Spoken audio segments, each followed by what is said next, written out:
ஓம் நற்பவே அனைவருக்கும் வணக்கம். பிரம்ம முகூர்த்த பூஜையோட 41வது நாள். இன்னைக்கு என்னோட வீடியோ 3:30 மணிக்கே ஸ்டார்ட் ஆயிடுச்சுங்க.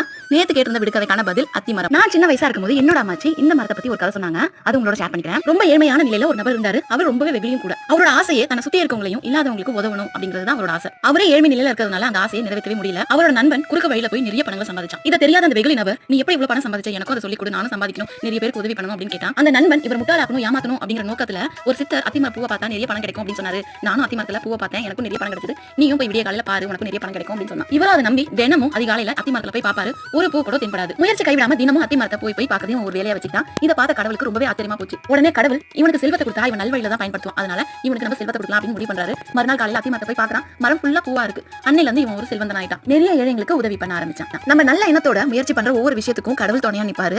இன்னைக்கு 4:30 மணிக்கெல்லாம் பிரம்ம முகூர்த்த விளக்கேத்தி 41வது நாள் பிரம்ம முகூர்த்த பூஜை சிறப்பா செஞ்சு முடிச்சதும் 5000 ஸ்டெப்ஸ் கம்ப்ளீட் பண்ணிட்டேன். இதே மாதிரி வேற ஒரு பதிவுல உங்களை சந்திக்கிறேன். நன்றி. வாழ்க வளமுடன்.